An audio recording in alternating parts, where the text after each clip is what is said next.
Bienvenue à cette lune du chasseur, à la lune du mois d'octobre. Bienvenue Sabrina.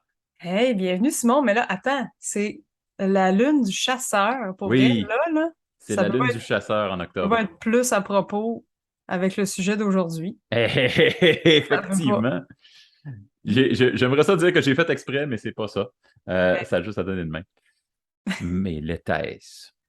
Thèse. Alors, bien sûr, on va parler d'un monstre particulier ce soir, aujourd'hui. En tout cas, je sais pas, vous l'écoutez à quel moment de la journée, le podcast, mais on aimerait faire un petit avertissement, trigger warning, disclaimer, Oui.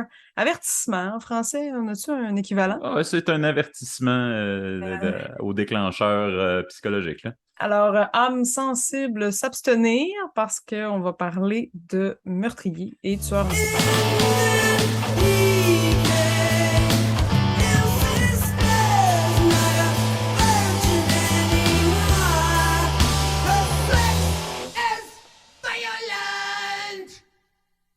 On aime toujours ça faire quelque chose d'un petit peu spécial pour le mois de l'Halloween. Et l'année passée, on a fait le Yob.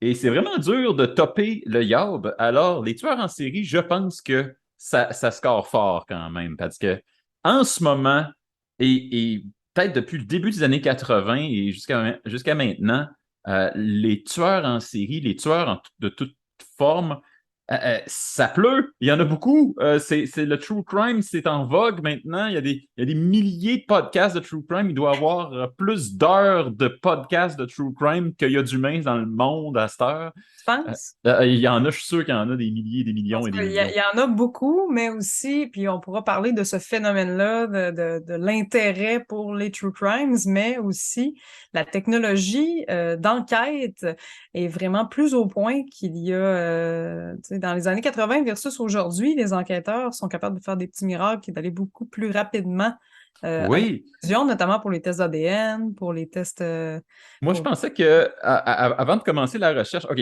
je veux le dire au public parce que je pense que ça vaut la peine pour expliquer à quel point il y a du stock dans cet épisode à soir. Euh, on a failli, c'est la deuxième fois qu'on essaye de l'enregistrer. Parce que la première fois, on s'est rencontrés et on s'est dit, il y a trop de stock, il faut qu'on se donne une semaine de plus. Et il y a eu beaucoup, beaucoup de recherches. Moi, j'ai épluché au moins trois journaux scientifiques, deux mémoires, des affaires de même. Et il y a plein d'affaires que j'ai apprises pendant cette recherche-là. Entre autres, moi, je pensais qu'il y avait, à cause justement des technologies d'enquête, il y avait beaucoup moins de tueurs en série qu'il y en avait avant. Mais je me suis rendu compte, non, il y en a plus.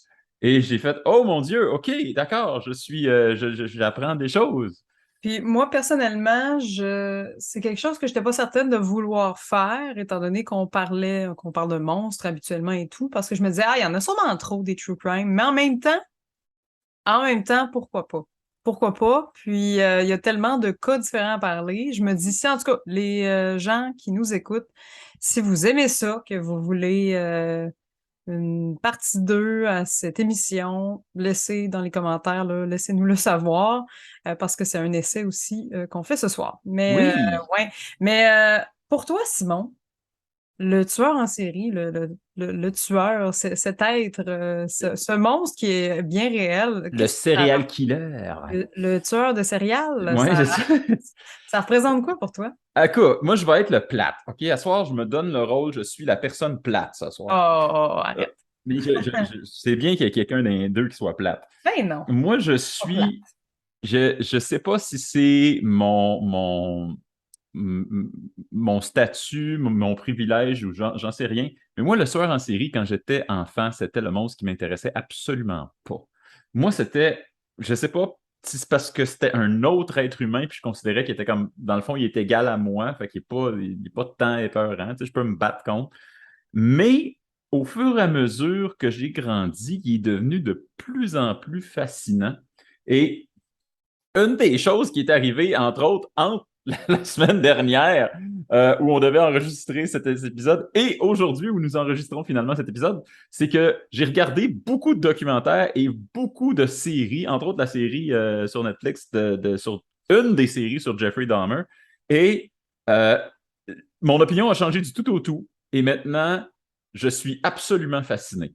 Comme j'ai été mordu par le true crime, moi aussi. Ben, c'est pas plate du tout, c'est juste, c'est parfait. Écoute, moi, ça remonte à quand même plus loin. En tant que femme aussi, je pense que on se fait tout prévenir de faire attention aux inconnus, de faire attention aux étrangers, depuis que je suis toute petite, tu sais, que je me fais dire ça par mes parents.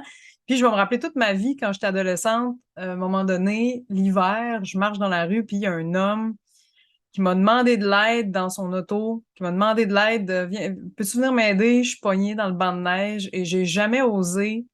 J'ai juste fait, ah, désolé, je suis pressée, puis j'ai continué parce qu'on dirait que les conseils que mes parents m'ont donnés, puis que les podcasts que j'écoutais, puis les émissions que je suivais me donnaient, c'était comme, hey, c'est sûr qu'il m'enferme dans son auto, puis, tu sais, je me fais kidnapper ou je sais pas. Je sais pas, ce monsieur-là, il était peut-être vraiment pogné dans un banc de neige. Mais à l'âge que j'avais, puis dans le contexte où j'étais, le soir, toute seule, j'ai pas pris la chance, puis je suis partie. Puis je saurai jamais. Je saurai jamais.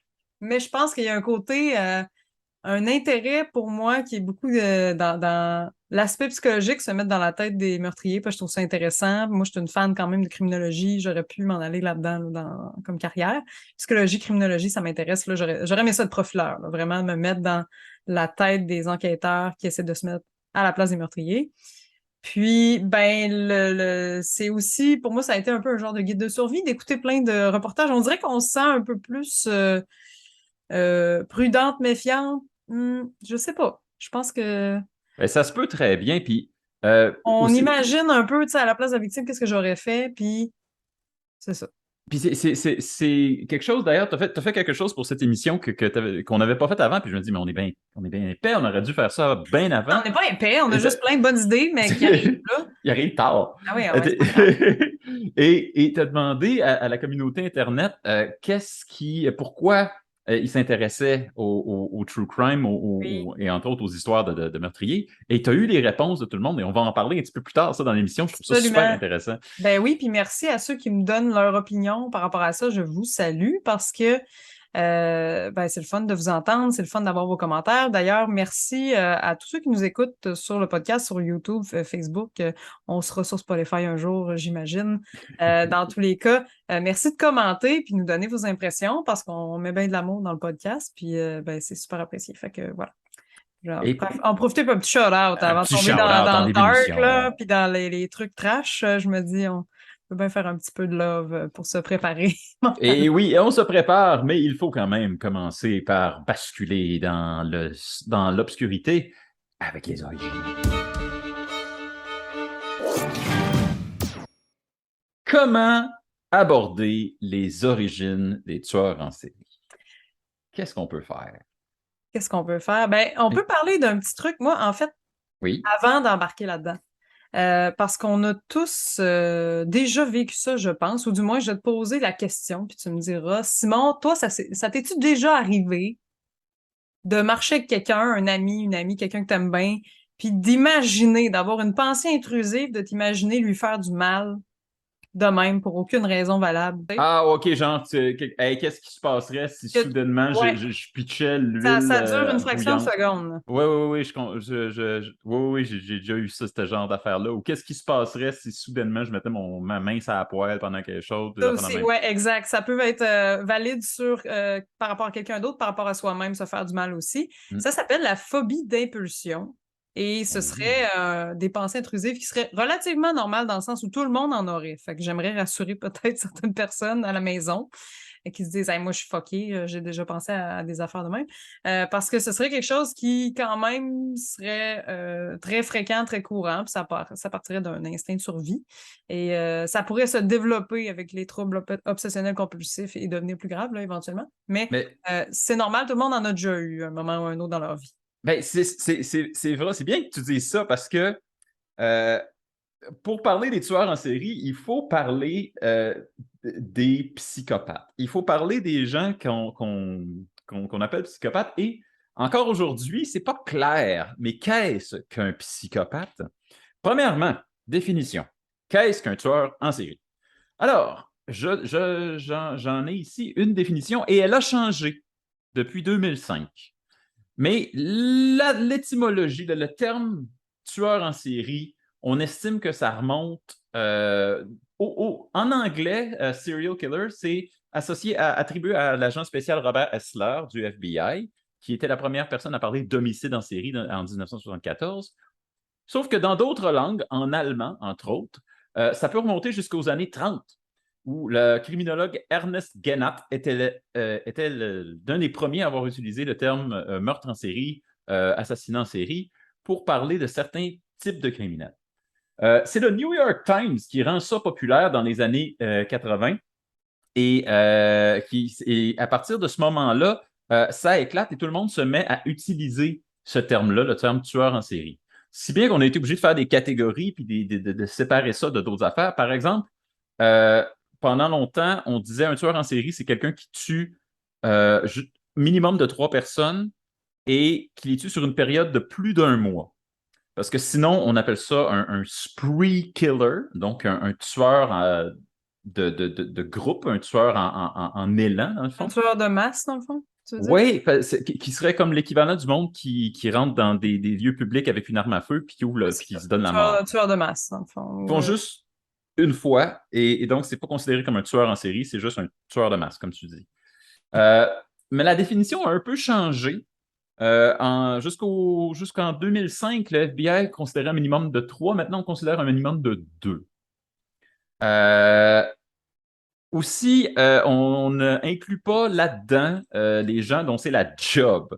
Donc, si vous êtes un casseur de bras ou un hitman pour la mafia, euh, peut-être des traits psychopathiques à étudier, mais la vérité, c'est que c'est pas un tueur en série. C'est vraiment un tueur en série, c'est une motivation personnelle, ce C'est n'est qu'on pas une serait moins motivation dans personnelle. la pathologie, si on peut dire, C'est que j'imagine. ce serait pas un incitatif pathologique, c'est ça, exactement. Ça. Puis mettons, entre psychopathe et sociopathe. Ah, OK. Ben alors là, on parle vraiment de la définition de psychopathe. Et là, il faut que je fasse un avertissement tout de suite, un disclaimer, comme tu disais en début d'émission. Le terme lui-même, psychopathe, n'est pas utilisé dans le DSM-5. Il n'est pas utilisé dans le manuel de psychologie. On parle plutôt du trouble de personnalité antisociale, Ouais. avec tendance psychopathique. Qu'est-ce que c'est ça, le trouble de personnalité antisociale? Ah, je le sais, moi aussi, je suis un antisocial. Moi, j'aime pas le monde, là, je dois être un psychopathe.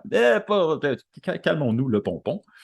Ça prend quand même quelques critères. La première, et sans doute celle-là qui est le plus souvent reconnue à travers les histoires de tueurs en série et la fiction, c'est l'absence d'empathie ou de regret. Ça, c'est généralement la caractéristique qu'on associe au tueur. On dit il ressent rien, il n'y a pas Pas de. d'empathie, pas de honte. Ton concept aussi des responsabilités est comme inconnu. C'est juste Exact. tu t'en fous, tu fais tes trucs. Puis, Tu ouais. t'en fous, c'est pas grave. Tu sais, entre torturer quelqu'un puis faire du popcorn, ça te fait pas un pli. Ça serait une réduction de l'activité de l'amygdale dans le cerveau, zone du cerveau limbique, là, une affaire comme ça qui Mhm. causerait ça. C'est juste, c'est comme hypo-réactif, hypo-empathique, là, si je C'est peux dire. ça. Il n'y a pas les circuits qui sont supposés de s'activer quand tu as de l'empathie, s'activent pas ou s'activent mal. Mm. Et ça fait en sorte qu'il devrait se passer quelque chose et il ne se passe rien, ou il se passe un petit quelque chose, mais ce n'est pas suffisant pour vraiment créer une réaction. Ce qui fait que des fois, les gens à tendance psychopathique vont le faire juste parce qu'ils ressentent un petit quelque chose, mais c'est pas assez clair. Mais c'est pas clair, c'est quoi?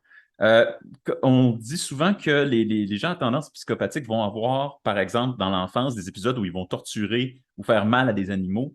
On pense que ce serait ça. Ils ressentent quelque chose, et c'est pas clair c'est quoi. Fait qu'il essaye parce que c'est comme un petit thrill, là, un petit sting. Mais c'est pas de l'aversion. Puis Mais il y a d'autres critères. Oui, mais tu dis que psychopathe, là, je m'excuse, dans le fond, psychopathe n'est pas dans le DSM-5 à proprement parler, mais est-ce que sociopathe l'est? non plus. Mais je vais, Ah, je vais expliquer OK. je vais expliquer c'est quoi la différence entre les deux. Je veux juste établir les différents critères. Good. Bon, le premier critère, c'est l'absence d'empathie. Ensuite, des conflits avec les normes sociales. Ça veut dire quoi? Ça veut dire que quand il y a une règle, vous avez immédiatement envie de l'enfreindre. Vous n'aimez pas ça quand il y a des règles, mais c'est pas juste un trouble d'opposition, c'est vraiment que il y a un thrill à faire quelque chose qui n'est pas correct. Il y a un thrill à voler quelque chose, il y a un thrill à mentir, il y a un thrill à ne pas faire, à nuire aux autres. Euh, L'incapacité à distinguer le bien du mal, ou considérer que le bien du mal, le bien et le mal, dans le fond, c'est juste des affaires que le monde dise, mais c'est pas vrai. C'est juste une espèce de convention sociale. Euh, il en reste deux. Ah oui, une grande tendance à la manipulation. Grande tendance à la manipulation. Et généralement, on reconnaît que les psychopathes ont une facilité à savoir ce que les autres veulent entendre et à capitaliser là-dessus. Et tu l'as dit tout à l'heure, une absence de responsabilisation, l'impression que c'est pas de sa faute, ou que c'est dans le fond, il y a pas, il doit des comptes à personne. Ça s'accompagne souvent de d'autres comorbidités comme du narcissisme, de l'agressivité et l'absence de connexion émotionnelle et sociale profonde. Puis j'ai lu aussi ben encore là, c'est pour ça que je ne sais pas si c'est psycho ou sociopathe là, que j'avais lu, là, mais qu'ils sont beaucoup plus méfiants sur les réactions d'autrui. Fait que si quelqu'un te sourit, par exemple, tu vas te dire, ah, c'est quelqu'un de gentil, ah, naturellement, mais eux vont être comme méfiants, tu sais. Ça, ce que tu viens de décrire, ça, c'est particulièrement associé aux sociopathes. Et Ah, la raison pourquoi, la différence entre les deux, bien que je l'ai dit, c'est pas dans le DSM, on reconnaît quand même que les deux termes ont été employés très longtemps dans le vernaculaire psychologique. Euh, le psychopathe, on estime qu'il est de même depuis qu'il est diagnosticable, c'est-à-dire depuis l'enfance. On ne sait pas exactement s'il est né de même, mais on sait que ce n'est pas quelque chose qui s'est développé par la suite, c'est de même depuis l'enfance. Le sociopathe, ça se développe, et surtout autour de l'adolescence, et c'est souvent lié aux expériences dans l'enfance, aux expériences dans l'adolescence, et ça peut même se développer plus tard. Donc, mhm. je donne un exemple, quelqu'un qui a fait l'armée, qui a eu un choc post-traumatique, puis qui est revenu, puis son affect est complètement fucké, puis à ce temps, il n'est plus sûr, il ne sait plus vraiment c'est qui l'ennemi, c'est qui l'allié, puis justement, quand le monde essaye d'établir des liens de confiance avec lui, il y a immédiatement une méfiance. Ça tend plus vers le sociopathe. Pour le psychopathe, c'est une game. Toutes les conventions sociales, la gentillesse, l'empathie, c'est toute une game. C'est toutes les affaires que le monde prétend. Et pour lui, c'est pas vrai. C'est juste une game pour savoir qui c'est qui va tirer son épingle du jeu en bout de ligne. Alors, pour le sociopathe, ça peut être vrai, mais c'est pas trop stable.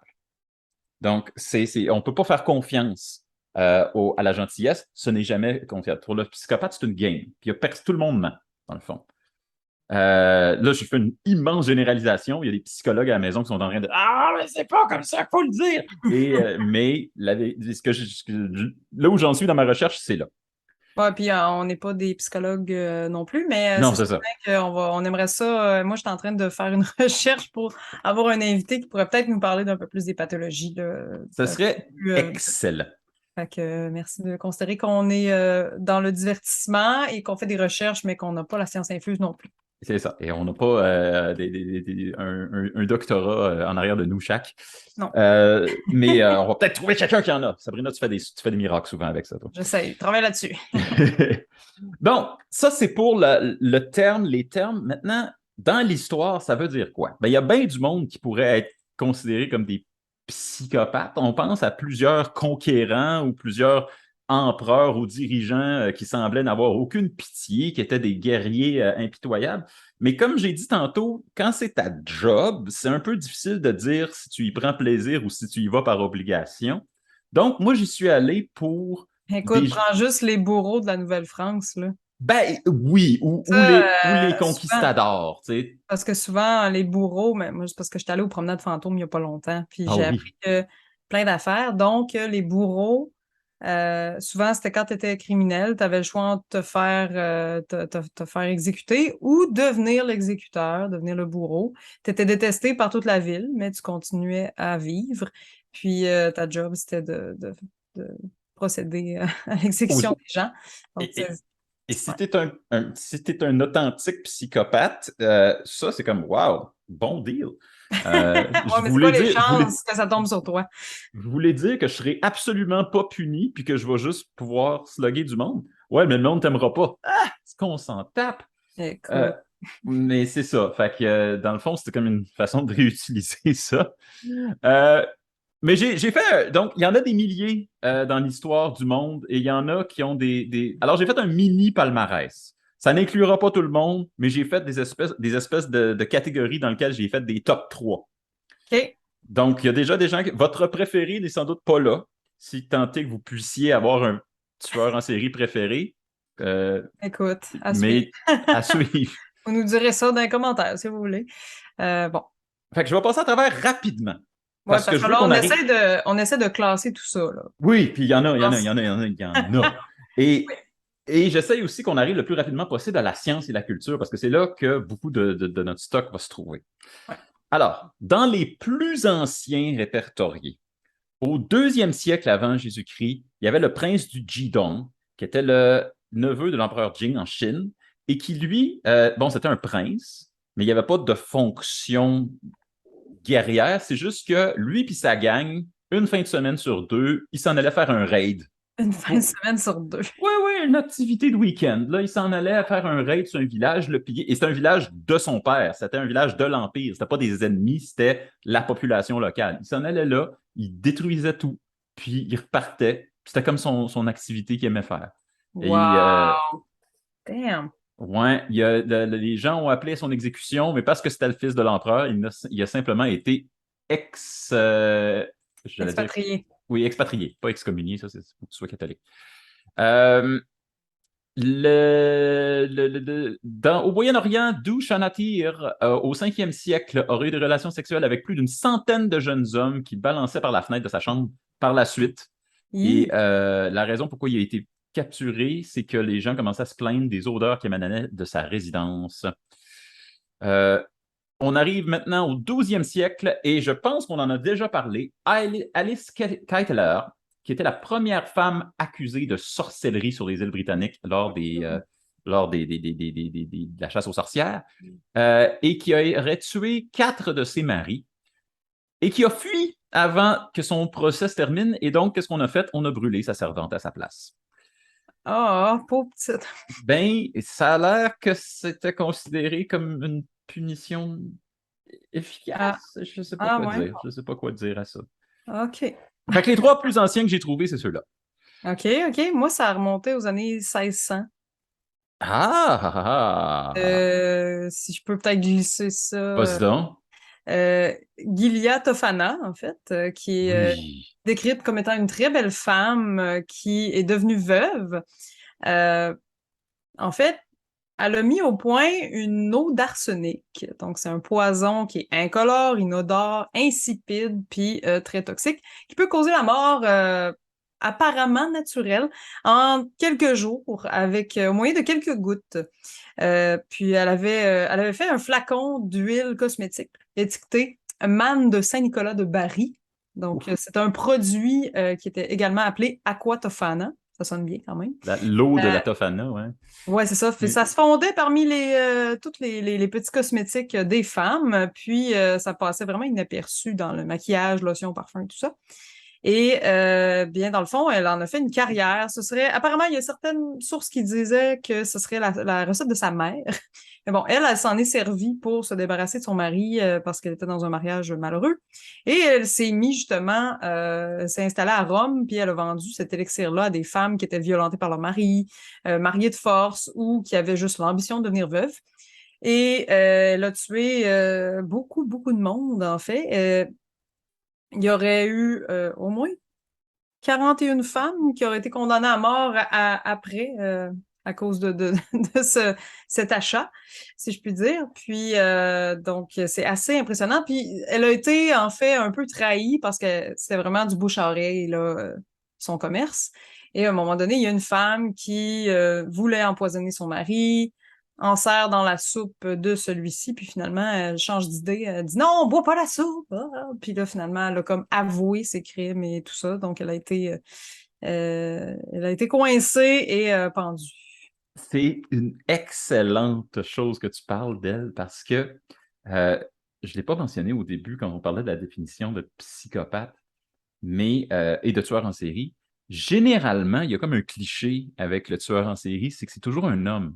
Mais si vous Mhm. regardez l'histoire, il y a beaucoup de cas de femmes tueuses en série et très souvent, elles revendiquaient le rôle d'empoisonneuse. C'était souvent le poison, l'arme de Ben, à prédilection. l'époque, tu pouvais pas divorcer. Puis à l'époque, tu pouvais pas non plus dire non au mariage, alors tu étais pas mal pogné de tous les bords. Alors, ben, c'était une technique radicale, mais efficace quand même. J'imagine pour te sortir d'une situation, tu sais, imagine pogné avec un mari violent, par exemple, et tout, là. Donc, elle, Effectivement. elle en a fait une carrière, puis voilà. Mais aussi, on parlait des très anciens tueurs en série.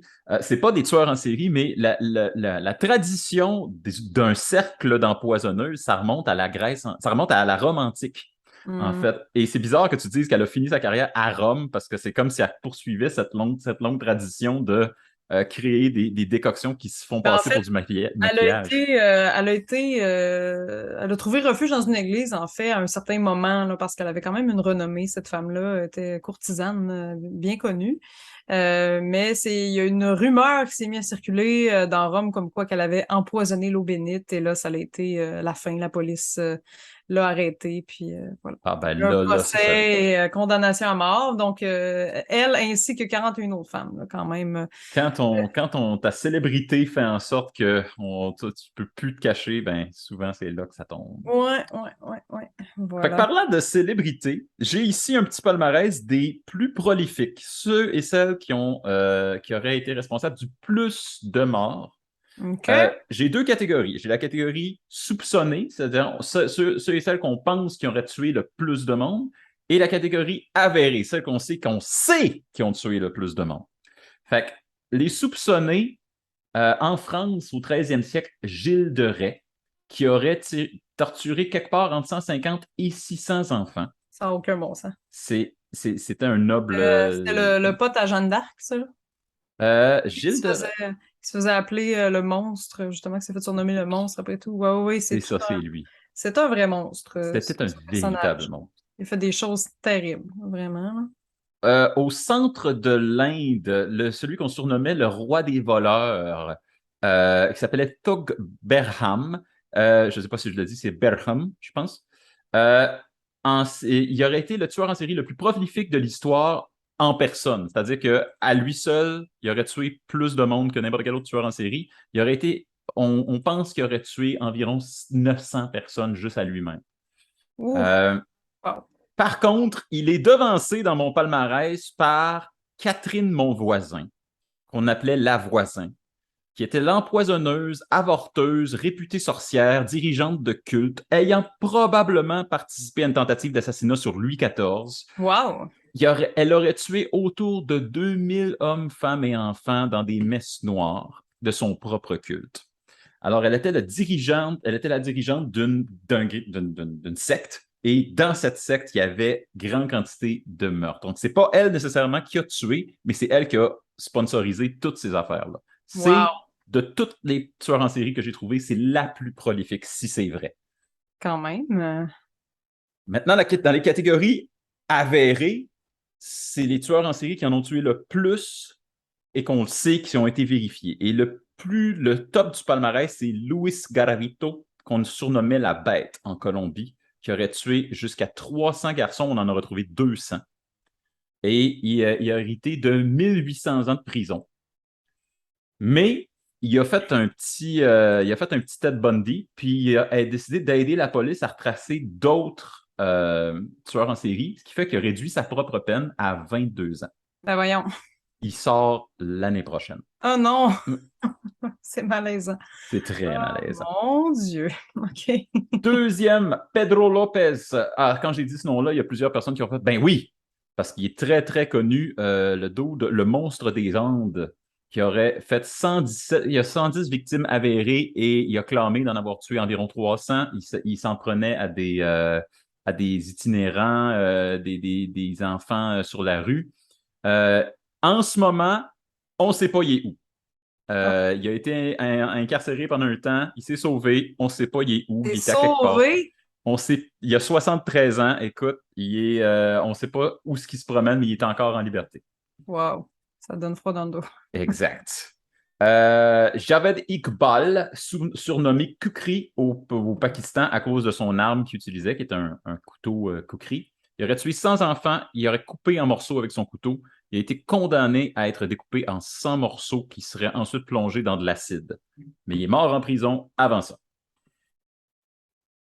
OK, OK.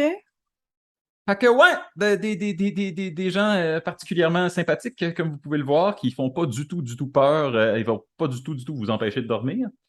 Mais là, j'ai juste nommé des tueurs en série qui étaient prolifiques, mais j'ai pas nommé les plus célèbres. Parce Ouais, que déjà qu'on a parlé de quelques-uns d'entre eux oui.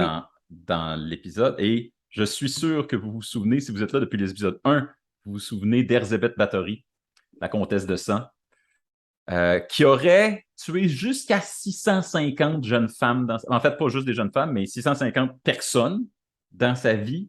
Et je disais des jeunes femmes parce que Est-ce que c'est vrai, ça? Parce que je sais que la comtesse de Báthory avait vraiment une mauvaise réputation, puis il y a beaucoup de choses qui auraient été exagérées.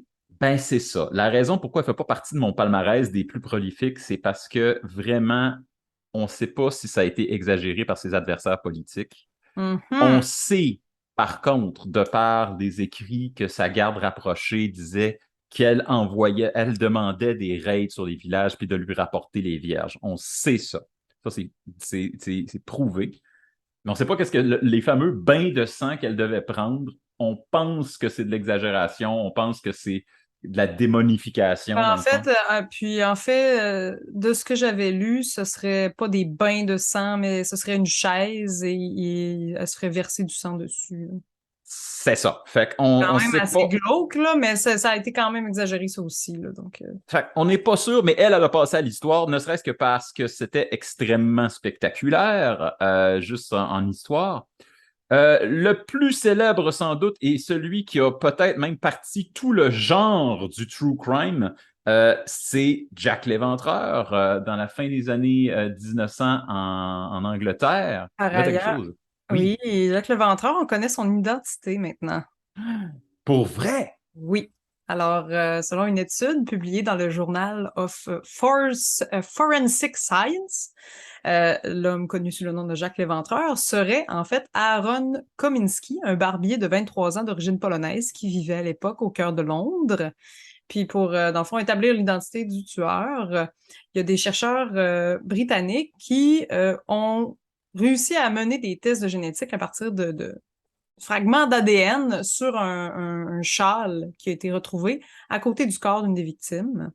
Puis ces morceaux d'ADN-là, en fait, ont été pris à partir de taches de sang et de sperme sur le châle, puis ont été comparés à l'ADN des descendants vivants connus de Aaron Kosminski. Kosminski ou Kominski? Je m'excuse, je suis pas certaine. On va vérifier. Puis on va vérifier. Parfait. Euh, le... Puis le plus célèbre en ce moment, c'est Ted Bundy. Parce que c'est lui qui a donné la face du tueur en série moderne. C'est-à-dire quoi? C'est-à-dire un homme blanc, 20-30 ans, américain, assez charmant. D'ailleurs, il y a une série qui est sortie sur Netflix assez récemment sur lui, et il y a eu un tollé de protestation parce que l'acteur qu'il jouait était juste trop charmant et le monde se sentait mal de trouver un tueur en série sexy. Mais Il c'est était très charismatique et en entrevue, c'est effrayant. ben c'est ça. Effrayant. Et à peu près toute l'image qu'on a à cette heure du tueur en série, c'est Ted Bundy. Ils ont découlé de lui. Il y en a d'autres, John Wayne Gacy, qui est pas loin derrière. Lui, il fait partie de ma dernière catégorie, qui sont Ah, les plus John weird. Gacy, ben oui, John Gacy, le clown, Le Pogo, le clown. si je peux me permettre d'en parler. Oui, vas-y. Mais juste te dire, on est rendu dans la dernière catégorie, la catégorie des plus weird. Oui, bon, ben excellent. Ouais, c'est ça. Moi, j'étais plus dans cette catégorie-là parce que c'est ça. Mhm. John Gacy, en fait, a inspiré ça, donc It, le fameux clown Pennywise. Et en fait, cet homme qui était un bon citoyen, vraiment gentil, qui s'occupait, il a été gérant de PFK, il a été vraiment apprécié tu sais, vraiment un honnête citoyen aux yeux de plusieurs, et qui a fait de la prison pour quelque chose de absolument pas rapport et qui a été, dans le fond, qui a réussi à sortir plus tôt avec les travaux communautaires en donnant un coup de main à l'interne de la prison pour aider les prisonniers à faire des travaux efficacement et tout. Donc, très, très, très apprécié de la communauté et tout. Bref, il avait comme fait ses preuves comme étant un honnête citoyen. Et cet homme employait des jeunes garçons dans le domaine de la construction. Et ben, sa tactique, c'est qu'il les amenait chez lui, puis il proposait, une de ses tactiques, là, il y en a sûrement plein d'autres, mais il proposait de faire un tour de magie de clown, parce que lui, il faisait du clown dans les hôpitaux pour amuser les enfants. Imagine-toi donc. Ça n'a pas Et de bon sens. voilà, fait que, tu sais, tout le monde qui a peur des clowns, ils ne savent pas, mais c'est sûrement à cause de lui, là. Donc, ce qu'il faisait, c'est qu'il disait, hey, regarde, je vais m'évader de mes menottes, check bien ça, c'est un tour de magie. Il se menottait lui-même et il montrait aux jeunes, bon, mais c'est un truc de party, et voilà, je me démenote, magie. Et là, après, veux-tu que je te montre comment faire? Ben oui, je veux que tu me montres ça parce que je suis un jeune impressionnable. Alors, il menotait la personne qui ne s'attendait pas à ça. Et après ça, il lui disait que le truc, c'était simple, c'est faut avoir la clé. Et c'est lui qui avait la clé. Alors, la personne était menottée, vulnérable, et il agressait sexuellement les jeunes avant de les étrangler très violemment. On parle de 21 condamnations à la prison à perpétuité et 12 condamnations à mort. C'est quand même un record, là. Et cet homme, en fait, a été... Je veux dire, la police savait depuis des années qu'il y avait des jeunes qui rentraient chez lui et il y avait des employés qui l'embauchaient qui étaient portés disparus.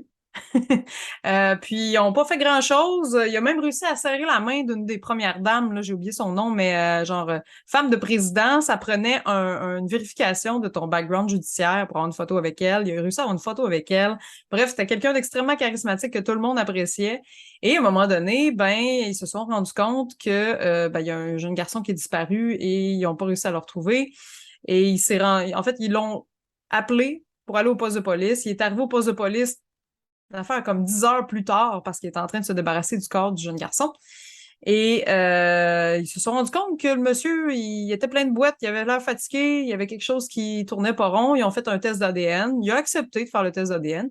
Puis finalement, ben, ils l'ont accusé et il a dit, ah ben, parce ils ont eu un mandat pour fouiller sa maison. Puis là, il a dit, bon, ben, OK, pas de problème, fouillez ma maison.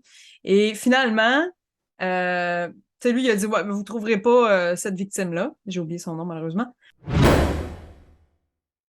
Et là, ils ont comme fait, OK, bon, on va fouiller ta maison pareil. Et ils ont trouvé une affaire comme une trentaine de corps dans le plancher de M. Gacy. Donc, il avait creusé des tranchées sous son plancher pour y entasser des corps et des morceaux de corps. Il y a certains corps qui étaient embaumés, d'autres démembrés. Et voilà. Alors, malheureusement, c'est ça. La dernière victime qu'il a fait avant de se faire prendre, il l'avait mis dans un baril et jeté dans le fleuve. Donc, il y avait apparemment d'autres cadavres dans le fleuve et il a spécifié qu'il avait tué beaucoup plus de gens que ça. Mais 31 adolescents, là, Oui, jeunes gars, et c'est il terrible. avait. Si vous imaginez un clown tueur aujourd'hui en 2022, sortez les plus gros clichés, là, le camion de crème glacée, tout, vous allez arriver vraiment pas loin de ça, de ce que lui était. Et c'était quelqu'un qui avait un pouvoir social incroyable. Il a même déjà réussi à avoir un badge de police et il se faisait passer pour un policier à arrêter des gens en C'est disant qu'il c'est- était agent. C'est terrifiant que quelqu'un puisse se procurer un badge de police et mettre des lumières dans son char puis faire à croire qu'il est agent. Là. Je veux dire, ça n'a aucun bon sens. c'est de Euh, loin un des plus creepy de oui. toutes. Il est Et décédé par mort par injection létale et ses derniers mots furent Kiss my ass. Alors, super. Hein? oui, et d'ailleurs, si ça vous intéresse et que vous voulez en apprendre juste un tout petit peu, il fait un caméo remarqué dans la série sur Jeffrey Dahmer en ce moment sur Netflix. Euh, c'est particulièrement perturbant. Je vais revenir sur cette série-là un petit peu plus tard dans Ouais, Culture, ouais, mais ouais, je suis intriguée. c'est particulièrement perturbant. Ju- Particulièrement, effectivement. Juste pour finir la catégorie, moi j'ai noté Henry H. Holmes. qui fait partie de mes bizarres parce que lui, sa stratégie, c'était qu'il avait créé ce qu'on appelle l'Hôtel de la Mort en banlieue de Chicago, alors que l'Expo international, le World Expo se déroulait là.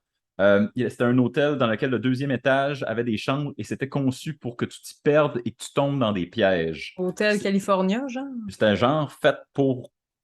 C'était genre, tu te loues une chambre, tu rentres là, tu te ressors, puis c'est Silent Hill. Fait que c'était ça. Et lui, il avait conçu entièrement ça. Et encore une fois, un homme respecté de sa communauté, quelqu'un que tout le monde, que tout le monde appréciait, et propriétaire d'hôtel qui a fini par upgrader ça, faire de la rénoviction au sens propre. Wow. Et le dernier dont je veux parler dans cette catégorie-là, il est très, très connu. Il a donné son nom à plein d'affaires, y compris un artiste musical. C'est Charles Manson, Ah oui.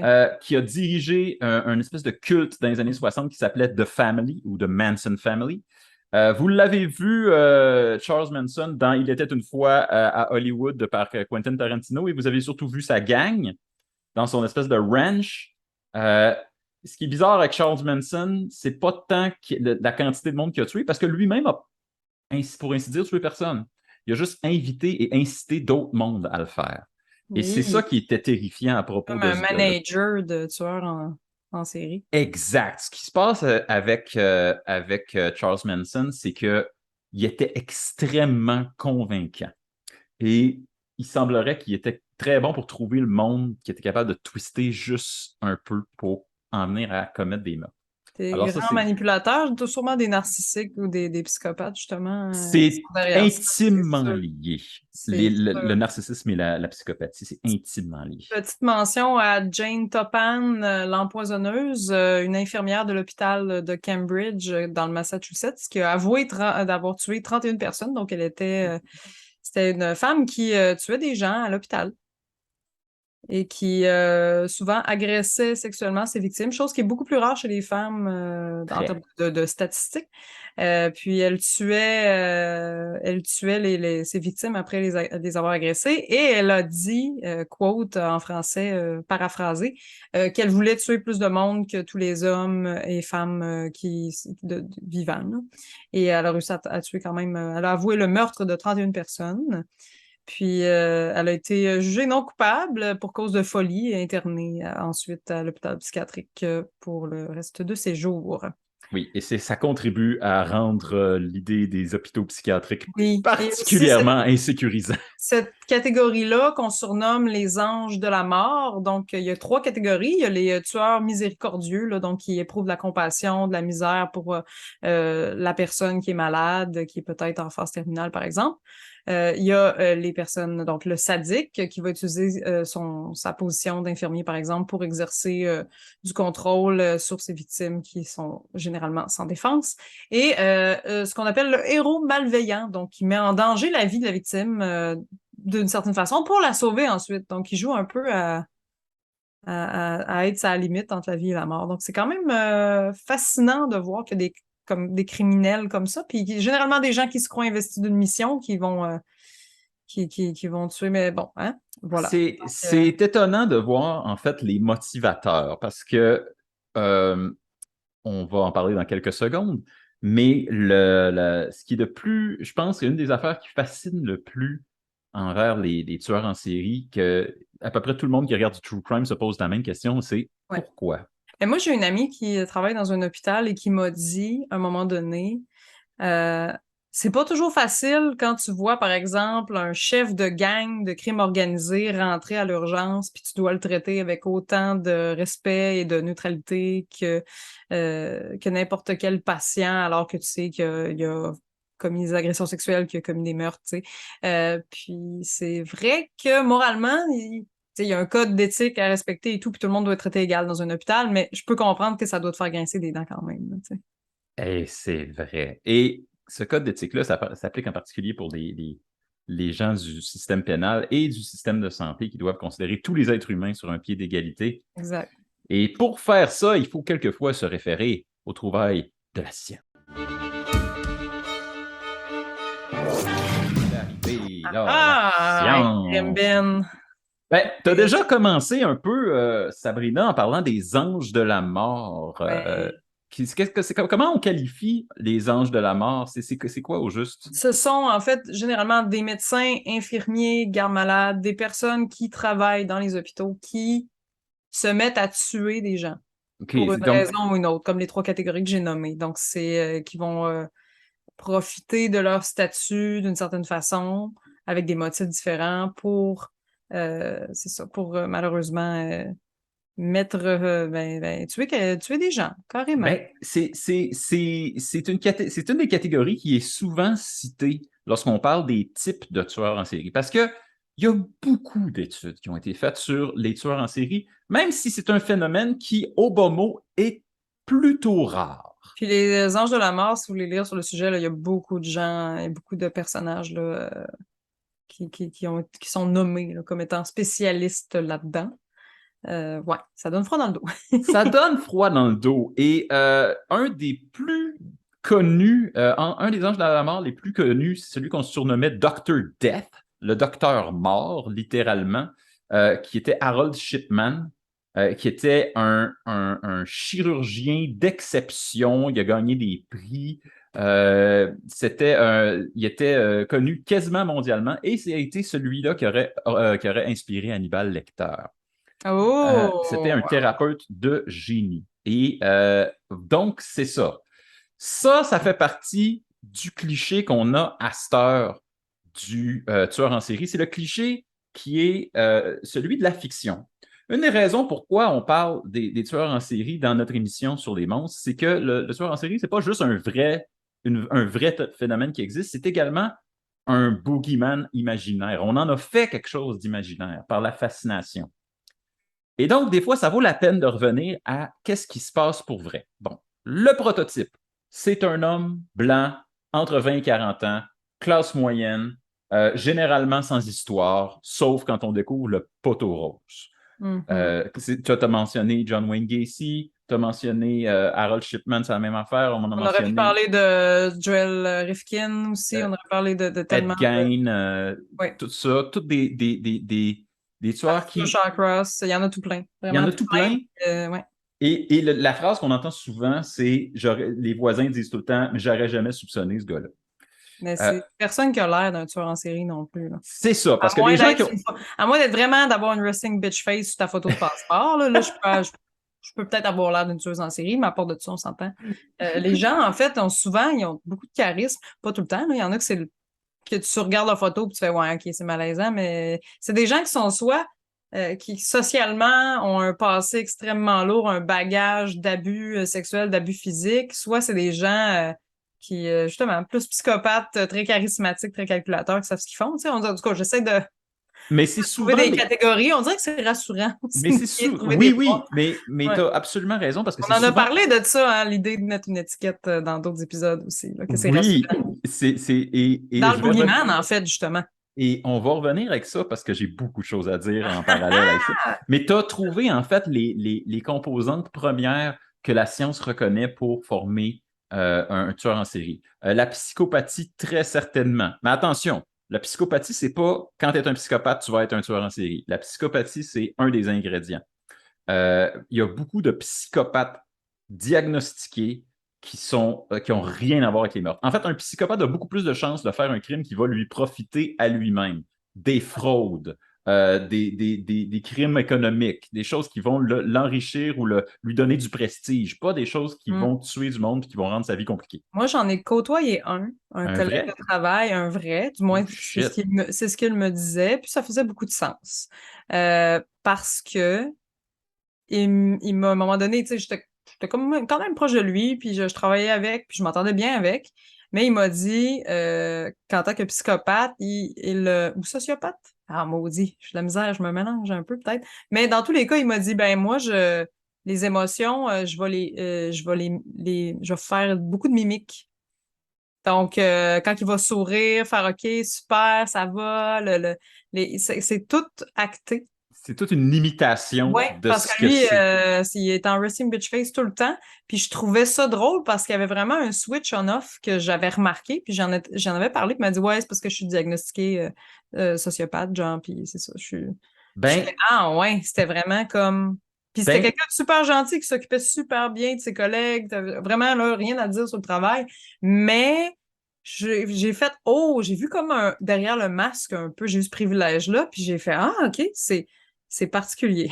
ben, ça, c'est ce dont je voulais parler juste maintenant parce que ce ne sont pas tous les psychopathes qui sont des tueurs, ce ne sont pas tous les psychopathes qui sont des criminels. Et il Mhm. y a des psychopathes qui sont de très productifs membres de la société. Et je veux citer le cas très spécifique du docteur James Fallon, qui est un OK. neuroscientifique spécialisé dans les troubles de personnalité, y compris le trouble de personnalité antisociale.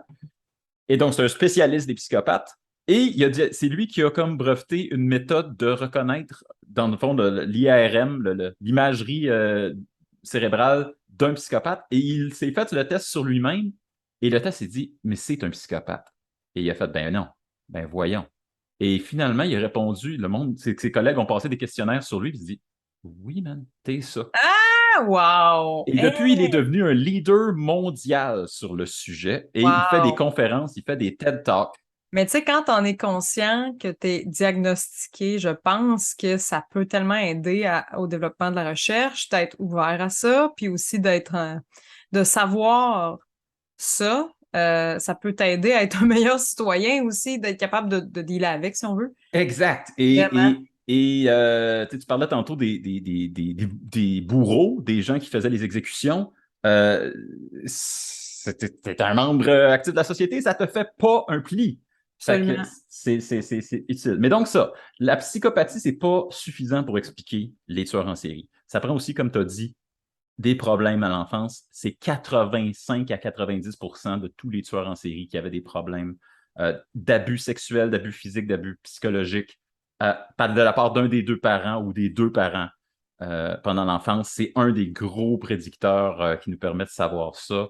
Pendant un temps, on a utilisé ce qu'on appelle la triade de McDonald's, et ça, c'est pas un trio Big Mac, c'est trois caractéristiques qui nous permettaient d'identifier des troubles menant à la psychopathie, à un futur criminel. C'était la torture des animaux, une fascination pour le feu et, bizarrement, une tendance à mouiller son lit passé 5 ans. Ça a Ah, l'air ah que ça fait ouais. partie de.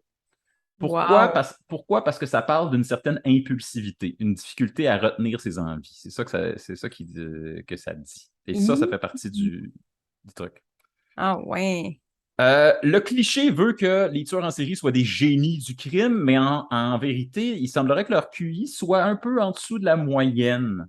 C'est pas nécessairement qu'ils sont extrêmement brillants, c'est qu'ils sont juste extrêmement fins manipulateurs. Donc, ils arrivent à faire croire des choses aux autres assez facilement. Bon, il y a des exceptions. Bien sûr, j'ai parlé de Harold Shipman, qui était récipiendaire de plusieurs prix, qui avait 2 doctorats, qui était clairement très, très intelligent. Euh, des fois, l'enfance, c'est insuffisant. Je pense ici à Vlado Taneski, qui était un journaliste de carrière, qui avait aucun précédent criminel, qui venait d'une famille heureuse, tout était chill, jusqu'à ce que le monde qui lit ses articles se rende compte, hey, il est en train de subtilement glisser dans ses articles qu'il a tué du monde, et c'était vrai. Oh, Euh, wow. donc ça, il y a toujours des choses qui échappent à la classification. C'est très difficile de trouver des terrains d'entente sur qu'est-ce qui crée un tueur en série. La science ne s'entend pas. Mais on est capable de faire des catégories avec les Ouais. motivations. Hey, juste parce qu'on parlait tantôt des tueurs en série qui aident, Oui, puis pour les troubles de personnalité narcissique, il y oui, a un homme qui a ça, qui a un TikTok appelé Mental Illness, comme healing, là, tu sais, oui. guérir, mental illness, qui parle des troubles de personnalité narcissique et qui les explique et qui explique quoi faire quand tu sors avec une personne narcissique, quoi faire quand tu es pogné avec ça, comment tenir tête à la personne, comment. Puis il encourage aussi les personnalités narcissiques à aller consulter puis à aller chercher de l'aide. Puis je trouve ça vraiment bien parce que étant lui-même quelqu'un de narcissique, Ah, c'est ça. C'est hot. C'est hot parce que Ça, je trouve. Ça, c'est hot parce qu'il a court-circuité son propre narcissisme en Ouais, devenant une sommité sur ce sujet. Ouais, puis c'est comme hacker un peu, là, parce qu'il Ouais. se comprend mieux lui-même, puis il est capable de faire sa part, justement, parce qu'il a comme étudié le truc, puis il a été sujet de recherche, puis il y a un podcast là-dessus aussi. Fait que je tiens à dire, pour les C'est gens. ça. C'est pas parce qu'il Ouais. y a un trouble de personnalité que c'est la fin du monde et que vous êtes comme un méchant dans l'histoire. C'est Mais juste non, qu'il il faut y a des aller choses. consulter et être conscient de ses problèmes. Ben Et voilà. de comment, en fait, mieux fonctionner en société en général. Fait que pour finir la section science, là, avant qu'on passe à la dernière section, Ouais. la vérité, c'est que la meilleure chose qu'on a pour catégoriser les tueurs en série, vraiment, c'est les motivations. Et il existe quelques grandes catégories de motivation. Tu parlais tantôt de la santé. Il y a beaucoup de psychopathes ou sociopathes qui gravitent vers la santé. Ça, c'est souvent associé à la motivation de volonté de pouvoir ou de contrôle. Alors, c'est quoi les motivations? C'est l'hédonisme, la volonté de pouvoir ou de contrôle, la mission sociale et les visions. C'est les Mm. 4 grands groupes. Ouais. Donc, dans la volonté de pouvoir ou de contrôle, on assume le pouvoir sur la vie et la mort, euh, une motivation qui est très, très forte, justement, chez les anges de la mort, être capable aussi d'humilier ou de persécuter sa cible avant de le tuer. Ça, c'est vouloir que l'autre reconnaisse son Puis, ascendant. dans certains cas, ça vient de pair avec une excitation sexuelle de tuer quelqu'un. Donc, ce serait le plus grand thrill, comme une drogue, là. Ah ah! Et ça L'adrénaline. nous amène à la motivation hédoniste, qui lui est un thrill seeker. Il aime ça, le thrill de la chasse, d'être pour chasser lui-même, de pouvoir contourner la police. Et il y a l'excitation sexuelle qui y est pour beaucoup. Ça, c'est les Jeffrey Dahmer, c'est les Ted Bundy, c'est les gens qui vraiment gardent Paul leur... Rifkin aussi, qui est quelqu'un Oui, qui a vécu une enfance terrible, qui s'est fait battre, qui a vécu l'abus sexuel, puis à un moment donné, il s'est rendu compte que il pouvait payer pour avoir des services de prostituées, puis il s'est dit ah ah, je peux leur faire ce que je veux, et de fil en aiguille, il a fini par commencer à commettre des meurtres sur des prostituées, des travailleuses du sexe. Ouais, euh, c'est là. Ouais. Ed, Ed Kemper aussi, tout le monde qui sont dans ces catégories-là. Puis, dans la catégorie hédoniste aussi, il y a juste ceux-là qui font ça pour le cash.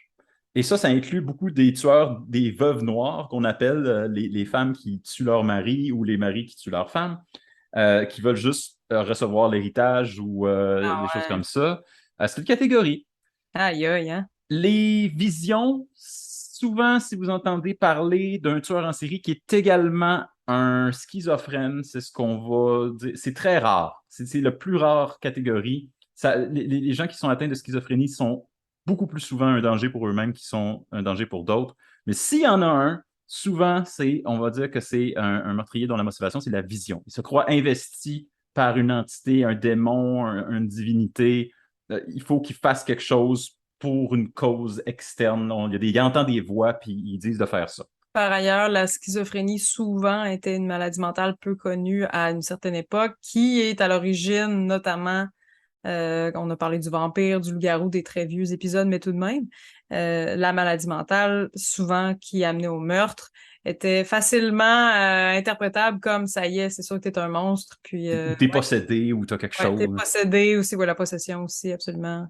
C'est ça. Puis ça, c'est quand même une catégorie. C'est une toute petite catégorie, mais elle existe. Mais quand même, c'est ça. Et la dernière, j'en parle avec un peu avec parcimonie parce que bien qu'elle soit très réelle, elle va peut-être triggerer des affaires chez certains de nos auditeurs. C'est la catégorie mission sociale, où là, on a un tueur qui essaye d'accomplir quelque chose euh, d'un ordre idéologique. Qu'est-ce que je veux dire? Je veux dire d'un ordre racial, d'un ordre religieux, d'un ordre... il va C'est essayer d'éliminer ça, incel, des choses de même. va essayer d'éliminer un type de personne. Et ça, c'est souvent ce qu'on associe là, à c'est ça, tu as dit incel, mais c'est ça, des gens qui prévoient une guerre raciale ou une guerre contre telle Personne religion. C'est souvent. nazie, tout, ouais. Fait que ça, c'est considéré comme des motivateurs pour des tueurs en série aussi. Ouais. Aïe. Et voilà, ça, c'est les grandes catégories de motivation de tueurs en série. Pourquoi les tueurs en série font ça? Souvent, si vous réduisez ça à l'extrême simplicité, vous allez tomber dans ces 4 grandes catégories-là. Ouh, Ouais, je suis déjà épuisée. moi aussi. Mais il reste un dernier bout, puis il est important. C'est Oh, le bout de la culture. oui. La culture, parce que, bien sûr, les true crime, en fait, c'est bien intéressant, tout ça. Oui! Pourquoi les gens aiment les true crime? On a posé la question à plusieurs et j'ai Ben, quelques réponses ici. juste avant que tu t'énumères les réponses, moi, je veux dire, cette section culture, d'habitude, dans la section culture, on parle des apparitions, des bébites à travers l'histoire. Mais là, vraiment, une chose nous animait pour celle-là, c'est cette obsession pour le true crime. Mais Mais qu'est-ce qui se après, je vais passe? vous raconter un peu l'origine de deux autres tueurs extrêmement connus qu'on n'a pas encore abordés. Ben, jusqu'à maintenant, on a parlé de personnes réelles, mais il y a Oui, aussi tout un éventail de tueurs en série dans la fiction. On va c'est y ça. arriver. J'y Mais arrive. Mais bon, commençons par commençons. le true crime. Pourquoi on écoute des true crime? J'ai demandé à des gens, c'est majoritairement des femmes, en fait, qui m'ont répondu. Et oui. Moi, personnellement, je l'avais déjà dit, puis je suis pas toute seule, donc à un peu me dire, bon, ben peut-être que je vais, dans une situation précaire, je serais capable de peut-être mieux m'en sortir. Dans les catégories, il y a donc l'aspect psychologique du tueur, donc pourquoi il fait ça, comment, le côté enquête policière aussi, qui est quand même très trillant. Tout ce qui est profilage psychologique, donc gestion d'anxiété, mieux comprendre aussi potentiellement comment éviter certains pièges ou voir plus les red flags pour pas se retrouver carrément victime d'une situation semblable.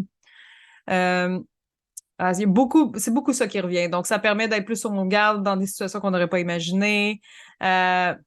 L'aspect psychologique, c'est intéressant, mais c'est vraiment il y a beaucoup de femmes qui consomment plus. En fait, il y aurait plus de femmes que d'hommes qui consomment le true crime parce qu'elles peuvent Selon, s'identifier un peu euh, aux victimes potentielles. selon le New York Times, C'est ça, hein. euh, 85% de l'auditoire Netflix, juste sur Netflix, de documentaires de true crime seraient des femmes. Et les documentaires qui pognent le plus, c'est les documentaires qui mettent en vedette des femmes en Mhm. tant que victimes, qui expliquent les motivations psychologiques des tueurs, qui expliquent les méthodes qui ont poussé les victimes à survivre ou à capturer le tueur. Ouais. Et donc, ça va dans le sens de ce que tu te fais dire. Ça serait comme, selon plusieurs chercheurs comment on appelle ça, la psychologie évolutive, la psychologie de l'évolution, ce serait un mécanisme de défense qui serait inné à l'humain de vouloir savoir qui sont les dangereux, qui, où, comment, quoi, mais surtout Mhm. pour les femmes. Voilà. Puis sinon, j'avais aussi le fait que c'est pas croyable, mais c'est vrai, donc c'est encore plus bouleversant. Ah, je suis absolument d'accord. J'ai quelque chose ici pour ça. C'est la raison, une des raisons pourquoi le true crime pogne à ce point-là, c'est parce que des choses qui sont représentées sont souvent horrifiantes et incroyables, mais ils sont bercés dans l'aura que c'est vrai. Et donc, ta suspension de disbelief, ta suspension d'incrédulité Mm. est complète parce que tu le sais que c'est vrai et donc tu es obligé d'embarquer. Il n'y a aucun filtre. Et je me suis dit, mais Voilà. c'est bien bizarre ça. Quel autre exemple qu'on a de ça? Et je suis tombé sur un exemple. Je ne sais pas si Hein? c'est la même chose, mais j'ai l'impression que ça active les mêmes affaires. Ah, OK. Shark Week. La semaine des requins à Discovery, où tout ce qu'il y a, c'est des documentaires sur des requins pendant Hein? une semaine de temps. C'est. Et parce que le requin est un animal réel que plusieurs considèrent comme un monstre à cause de Jaws. Et Ouais. donc, D'ailleurs, c'est vraiment à cause de Jazz parce que oui, tu es au courant que tu as plus de chances de mourir d'une noix de coco sur ta tête que d'une attaque de requin, puis qu'il y en a à peu près 2 par année. C'est vraiment pas. exact. Mais l'image de tueur du requin a tellement été créée, a tellement été imbriquée dans notre subconscient que maintenant, il y a certains canaux aux États-Unis qui ont une semaine complète entièrement basée sur les requins tueurs. Ah, c'est plate parce que les requins, ils font pas exprès, ils voient pas bien, puis souvent ils mordent juste pour savoir qu'est-ce que t'es, puis en tout cas. Mais on Ah! s'entend que cet effet-là c'est incroyable, mais c'est vrai. contribue parce que tu peux pas Oui, remettre en question ces histoires-là, même si elles sont extrêmement rares et extrêmement spectaculaires et extrêmement mises en scène, parce que c'est vrai, c'est arrivé. Et c'est sûr. le tueur en série bénéficie aussi beaucoup de ça. Euh, Hmm. et puis, il faut le dire, souvent les séries True Crime, ça a ça a tous les éléments d'un scénario parfait. L'intrigue est captivante, les personnages sont hauts en couleur, les rebondissements sont difficiles à prédire, puis sont souvent ponctués de musique dramatique. Puis tu sais, à la base, c'est du bon divertissement. T'sais. Mais il y a aussi une dernière affaire. Une dernière petite affaire. Tu as parlé de l'aspect psychologique.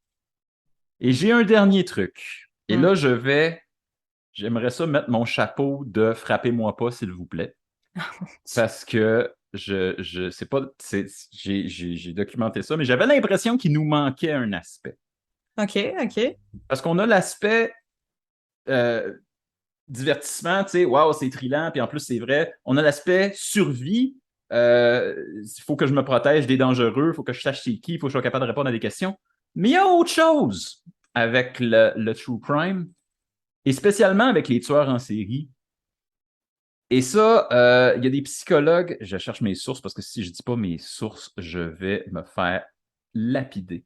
Non, non, non. Euh, euh, On est en discussion, puis on est capable de... je vais les mettre en On va te le extrait. dire si je te garde-noterai quelque chose. Il y a une recherche de l'Université de l'Illinois en 2010, qui dit que, et c'est encore de la psychologie évolution, de la psychologie de l'évolution, qui dit, dans le fond, un tueur en série, ça peut être considéré comme un mâle alpha ayant extrêmement bien réussi.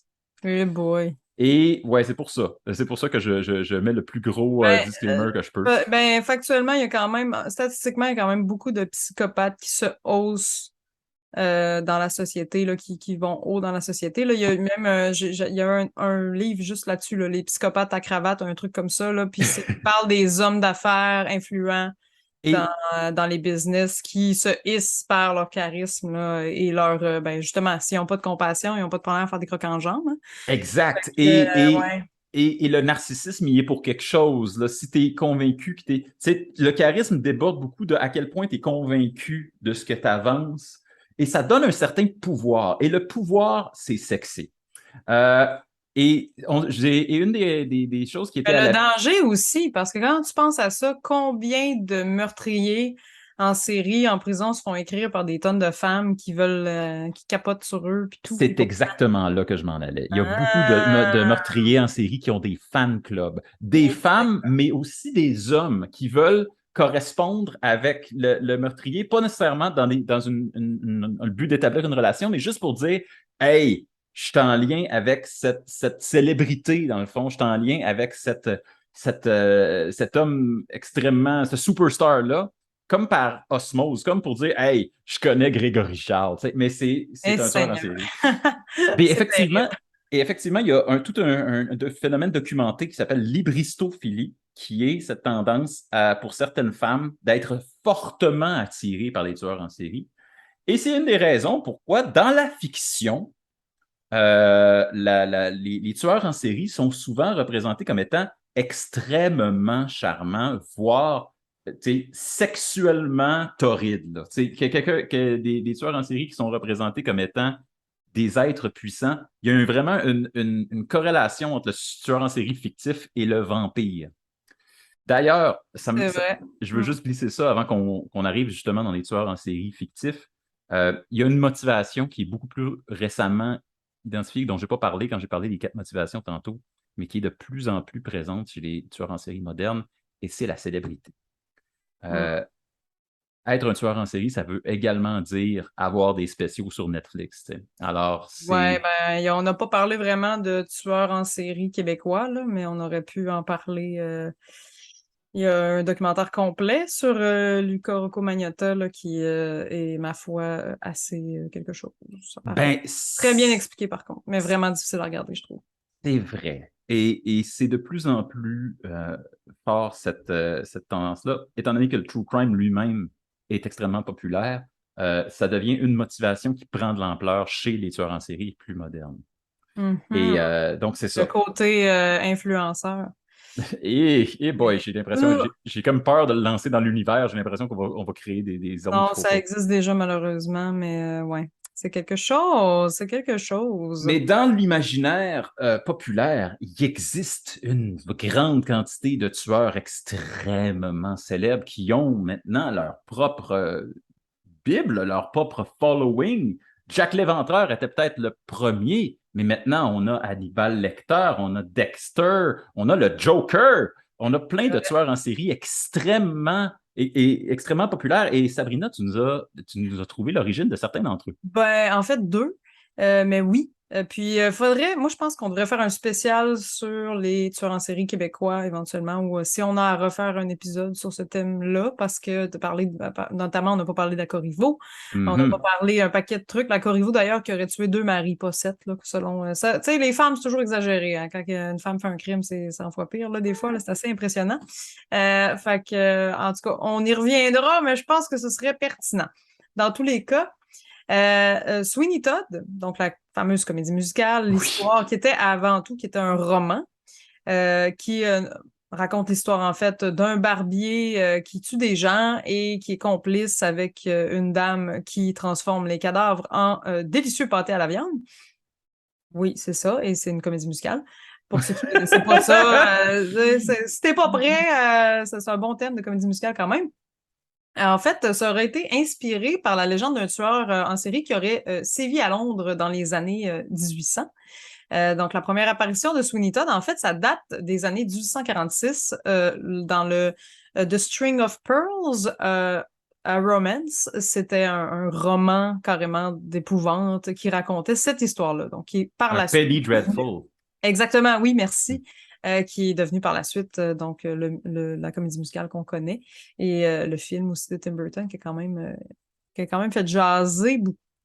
Voilà. Et finalement, ben, Dexter, j'ai trouvé les origines, j'étais bien contente quand même parce que c'est bon, pour ceux qui connaissent pas Dexter, en fait, c'est un, un tueur en série qui est en fait un psychopathe qui a besoin de tuer, qui se met à tuer des criminels sous la tutelle de son père, qui est policier, je crois. Son père qui est mort, mais qui est comme un Oh, mais esprit dans sa il a tête, qui est comme comme. montré comment faire Ouais, pour pas se faire prendre, mais de tuer juste les méchants. ouais. En gros, excusez, ça fait très longtemps que j'ai pas écouté cette série-là. Puis j'ai écouté malheureusement seulement quelques épisodes. Donc, le personnage de Dexter, en fait, est grandement inspiré de Manuel Pardo, qui est un policier de Miami qui a été renvoyé en 1985, puis qui est devenu un tueur en série. Euh, Puis bon, c'est un cocaïnomane, mais en fait, il a abattu 9 personnes en 3 mois, essentiellement des trafiquants de drogue, donc suite à la mort d'une petite fille qui est morte dans ses bras en surdose.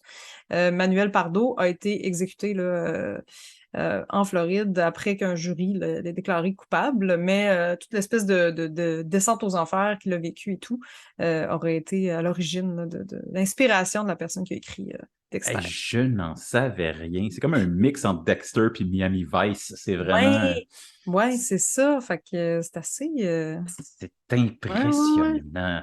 C'est. Euh, Ouais. j'ai ici d'autres tueurs en série fictifs notoires. Celui qui est sans doute qui a popularisé le tueur en série au cinéma, c'est Norman Bates, le principal personnage de Psycho de Albert Hitchcock, qui a Ouais, mis le terme psycho sur la map. c'est vrai. Et dans le cas particulier de Norman Bates, je ne veux pas vendre le punch de ce film qui a 80 ans, mais l'attrait de 60 ans, pardon. L'attrait principal, c'est que il entendait et voyait et conversait avec sa mère qui était morte et qu'il Elle l'incitait l'incitait. à Mm. tuer des femmes qui étaient de potentiel intérêt sexuel. Donc, il y avait quelque chose de sexuel, mais c'était bloqué par l'image de sa mère qui demandait, faut que tu tues, faut pas qu'il vole mon garçon. Et là. Ben ouais, hein, comme on disait, il y a beaucoup, beaucoup de background, de bagages, que c'est de l'abus sexuel ou des problèmes d'encadrement parental et de manque d'amour et tout et tout. Et sur ça, Hitchcock est arrivé quand même avant les premières grandes recherches sur ce sujet, est quand même arrivé pas loin de la vérité. Il y a une série qui a été faite en une espèce de prequel de Psycho qui s'appelait Bates Hotel, qui était pas pire aussi, ou qui expliquait un peu qu'est-ce qui se passe avec Norman et sa mère quand elle était vivante. Hmm. Euh, dans l'histoire des psychopathes qui sont peut-être ou non des tueurs en série, Norman Bates, je viens d'en parler, je veux dire Patrick Bateman de American Psycho, qui a été joué par Christian Bale dans le film et qui est une personnification du capitalisme sauvage. Et on n'est pas sûr à la fin du film, on est plus sûr dans le livre, mais on n'est pas sûr à la fin du film s'il a vraiment tué du monde ou si c'était juste dans sa tête, s'il avait juste répondu à, comment tu appelais ça, la phobie de l'impulsion au début.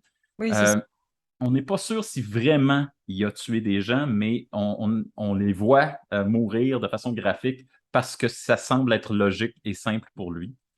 Le plus célèbre de tous, c'est Hannibal Lecter, qui a été interprété par Anthony Hopkins dans Le Silence des agneaux et ses deux suites beaucoup, beaucoup moins mémorables. Euh, et qui a été repris par Mads Mikkelsen dans la série Hannibal à la télé, qui, selon moi, est un pur coup de génie, qui est requalifié. Ah ouais. C'est un peu bizarre, là, mais cette série-là donne vraiment faim. Et c'est La, le coup de la, génie. la nourriture là-dedans est fabuleuse. C'est absolument ça. Si vous n'avez pas vu la série, bon, premièrement, le film Le Silence des agneaux, c'est un des meilleurs suspens de tueurs en série qui a jamais été fait. Regardez ça. Ouais. Mais aussi, si vous avez la série qui est beaucoup moins true crime, qui est beaucoup plus psychologique, ou Hannibal, qui est un tueur cannibale, euh, et un psychologue, il est dans sa demeure, il n'a pas été arrêté, il est en liberté. Et son dada, c'est de créer de la bouffe. Et pour le show, ils ont fait venir certains des meilleurs designers de plats de bouffe pour le monde et tout a l'air succulent et Mhm. hautement suspect. Oui. Et oui, tout à fait. Puis les crimes aussi sont magnifiques, si je puis dire, dans le sens où c'est très artistique. C'est La ça. façon que c'est présenté. Il y a vraiment une direction artistique de fou dans ça, pour vrai, aussi morbide que ça puisse être. Mais il y a Euh, beaucoup une direction artistique dans les films qui parlent de tueurs en série. En fait, même dans les vrais événements, il y a une esthétique du tueur en série. Il y a une esthétique avec les puzzles, les lettres envoyées à la police, les photos, les les coûts scènes de crime. calculés au millimètre près, avec le détail, le je savais que tu allais faire ça. C'est ça, C'est quand même, ouais, c'est mythique. il y a une espèce de game qui se joue là, Ouais. qui est représenté magnifiquement dans le film du Zodiac, qui parle d'un vrai tueur en série. C'est pas un tueur en série fictif, le tueur du Zodiac, et qui est aussi particulièrement présente lorsqu'on regarde le plus aimé de tous les tueurs en série, qui est le Joker. Euh, le Ouais. Joker qui était, vous le savez, l'un des premiers opposants de Batman et qui est devenu maintenant sa propre entité. Il a son propre film sans Batman. Il est devenu comme le représentant de C'est tout ce... excellent d'ailleurs, pour vrai, là. Moi, j'ai hâte de voir la suite. J'en reviens pas qu'il fasse une suite de ce film-là. Je Et comprends je pas comment c'est supposé de pense marcher. que Lady Gaga va être extraordinaire parce que c'est une actrice, ma foi, surprenante. Puis j'ai hâte de voir ce qu'ils vont faire avec ça parce que moi, je suis sortie de ce cinéma-là, là, de ce film-là, complètement bouleversée. C'est complètement autre chose aussi d'aller dans le avant parce que dans toutes les Batman, toutes les séries, là, je geek un peu là, parce que je suis une grande fan quand même. C'est jamais la même version, c'est jamais la même histoire. On sait pas d'où il vient. Ça a toujours été un peu le mystère du truc là, d'aller chercher quelqu'un d'un homme vulnérable qui était profondément gentil, qui avait des troubles mentaux. Là, on va ailleurs là. Puis Oui, ça a quelque chose de touchant malgré tout. oui, parce Quelque chose, ouais. il est sensible, puis il veut faire du Et bien. tu te dis, ça aurait pu être évité, tu sais. T'arrêtes pas de te dire ça, puis en plus, Ouais. mais tu as vraiment l'impression qu'il est le récipiendaire d'une espèce de joke cosmique. Si vous n'avez pas vu le film Joker avec Joaquin Phoenix qui joue comme. C'est une des meilleures interprétations. Je ne veux pas Ah mettre ouais. celle de Heath Ledger au record, je l'adore, celle de Pas, Heath mais c'est Ledger. pas pareil, c'est pas C'est du tout la même vraiment pas affaire. pareil. Mais il y a une affaire qui a fait que ce film-là m'a absolument conquis. Euh, le film est jamais drôle. Et pourtant, ça s'appelle The Joker. Hum. Quelqu'un qui essaye d'être drôle et qui n'est pas capable. Le film est jamais drôle, sauf quand il est cruel. Ouais. Parce qu'il y a des jokes dans le film. Il y en a, mais ils arrivent tous à des moments absolument wrong. Ils arrivent tous à des moments où euh, tout le monde est sur le bord des larmes et là, il rentre dans l'hôpital, puis la porte ouvre pas, puis il se pète la face dans la porte de l'hôpital et c'est un slapstick Ouais. Ah épouvantable. oui, c'est incroyable. Ah, vraiment. Et donc, le film est drôle seulement lorsqu'il est cruel et ça informe le personnage au bout. Mhm. Et donc, le Joker, qui est devenu qui a été quasiment revendiqué par un paquet de monde avec eux-mêmes des troubles sociaux, comme étant Ouais. non pas un tueur, mais une victime d'un système qui rend fou. Je veux juste finir avec le tueur fictif qui a gagné le prix de l'Association des psychologues comme étant la meilleure représentation d'un psychopathe meurtrier Ouh! en série à l'écran. Est-ce que tu sais c'est Eh, qui? non! Celui qui a gagné la meilleure représentation, c'est Anton Chigurh dans le film No Country for Old Men, qui est joué par Oh! Javier Bardem. Wow! Qui, si vous ne l'avez pas vu, c'est un film qui est extrêmement weird, parce que c'est un film où ce que vous pensez qui arrive, c'est pas ça, et ce que vous voulez qui arrive, on le verra jamais. Aïe, aïe, c'est sacrant. C'est sacrant. Mais la représentation du tueur de Javier Bardem dans ce film-là est, semble-t-il, ce qu'on a vu de plus proche d'un tueur en série, un réel tueur en série. Maintenant, Hey. spéciale section comment combattre. Alors, d'ailleurs, je vais quand même plugger une des suggestions que je vais faire parce que ça vient de ce livre-là. Le livre s'appelle Mes tueurs en série de Nadia Fezani, qui est une dame qui est allée faire des recherches à un point où elle est allée s'asseoir en tête à tête avec plusieurs meurtriers dangereux. Elle a même pris la main d'un des meurtriers qui a demandé Fais-moi, tu me fais-tu confiance? Bref, elle a pris beaucoup, beaucoup, beaucoup de risques et elle a recueilli des témoignages. Donc, ce livre-là donne froid dans le dos. Là, t'écoutes pas ça, t'écoutes pas ça. Tu lis pas ça avant de te coucher, mettons. Euh, Ou t'écoutes pas ça si c'est un livre audio, je sais ouais, pas. c'est ça. Je l'écoute pas avant de te coucher si c'est un livre audio. Effectivement, merci. Mais bref, il y a des conseils de survie qui ont été donnés par les tueurs en série qu'elle a interviewés. Je tiens à dire que c'est des tueurs en série qui donnent des conseils. Il y a peut-être des trucs un peu sexistes parce que probablement qu'ils pensent plus à des victimes féminines et tout. C'est pas que des bons conseils, là, à mon avis, mais il y en a quand même des pas pires. Alors, je vous énumère ça.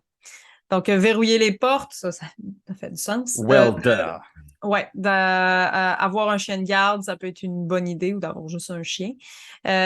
De installer des serrures renforcées. Il existe une barrure, c'est une espèce de une petite plaque avec une chaînette que tu peux mettre entre la clenche de ta porte et la porte.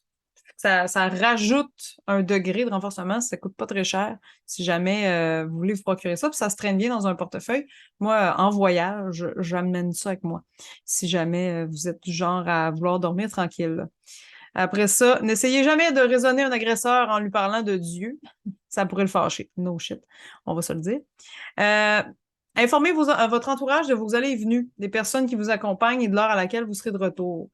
Je trouve que c'est quand même bien de peut-être juste dire, mettons que tu t'en vas en date ou rencontrer quelqu'un que tu connais pas, d'aller sur un terrain neutre, donc un café, un resto, quelque part, donc de pas aller directement chez la personne que tu connais pas, puis de dire à un ami, une amie, hey, je m'en vais là, et tout ça, d'avoir le fameux truc, là, c'est un truc de date, là, que peut-être pas tout le monde connaît, là, mais du genre, hey, si je t'appelle, là, tu pleures au téléphone, tu fais semblant qu'il faut que j'aille te secourir, puis là, je me sauve de ma date. Ça peut être quelque chose de bien aussi si la personne que tu rencontres, tu sens qu'il y a quelque chose qui tourne pas rond. Dans tous les cas, d'aller sur des terrains neutres, donc restaurant ou café pour éviter. Euh, amener un ami au premier rendez-vous avec un individu, ça peut toujours être une possibilité, surtout si c'est quelqu'un de rencontré sur le net. Au restaurant, par exemple, votre ami peut s'installer à une table voisine incognito. C'est quand même pas bête. Je trouve que c'est ninja, mais pas bête.